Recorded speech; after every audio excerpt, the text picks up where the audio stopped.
Hello and welcome to Insights. Today we're discussing the role of advanced analytics in the field of life sciences. And joining the discussion is Jeremy Perishow, a partner and leader of the Health Sciences Industry Group at Deloitte Financial Advisory Services, LLP. And we have Scott Evangelista, a principal and national commercial practice leader for the Health Sciences Industry Group at Deloitte Consulting, LLP. So to begin, folks, why do we think business analytics is good medicine for the life sciences field? You know, life sciences is under a tremendous amount of profit and revenue pressure right now. There are an exorbitant number of compounds that are coming off patent. When they come off patent, their margins shrink. So the companies are having to learn how to do more with less. And in order to do that, they need analytics to help focus return on investment and focus their investments in how they're going to get that return. And analytics is really the key to that. And Jeremy, your thoughts? Great. And I guess I would expand upon not just the investment side, but also on the kind of the cost side. There are so many improper payments that are out there for a company. If you think about when you buy something in a store and that there's a probability of it being mismarked or mispriced, if you're a large organization like a life science company with multiple manufacturers and distributors, the volume of information is so much more. And so you really end up with a bigger opportunity to have those improper payments. And so data analytics helps you maximize the ability to look at that closely and minimize the expense. Now, Scott, where do you think life science companies should consider applying analytics in an effort to get the most value? There are a number of analytic techniques, and we're really thinking about and talking about advanced analytics, the idea of predictive modeling and understanding where the business is going to go.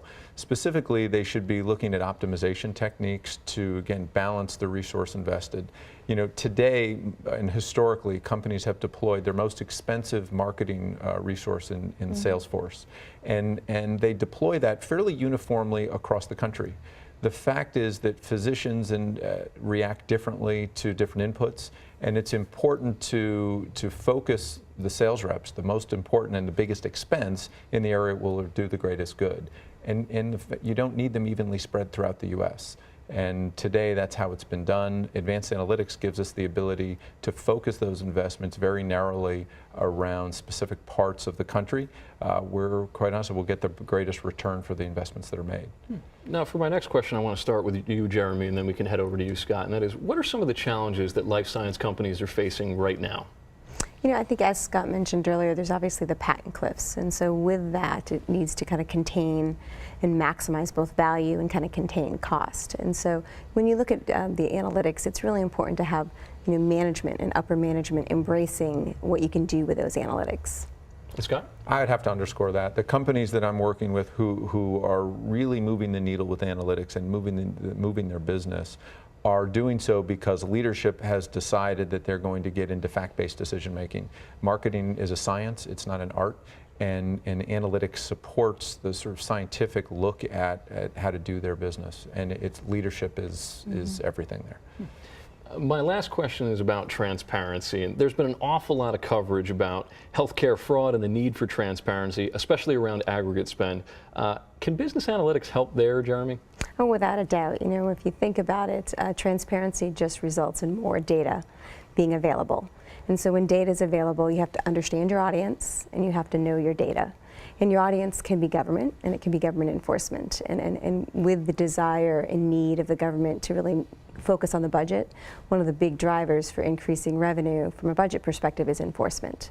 And so when you look at data analytics, since your audience is bigger and has a little bit more of a stick, when you look at, you know, the benefit of analytics is it can help you know your data well enough to minimize the risk of that enforcement.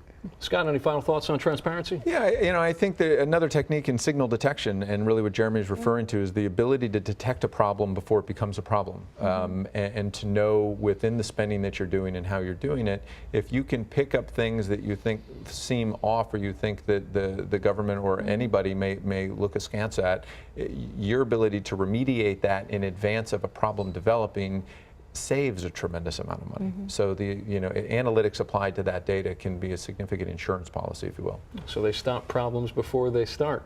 You've been listening to Jeremy Perishow from Deloitte Financial Advisory Services, LLP, and Scott Evangelista from Deloitte Consulting, LLP.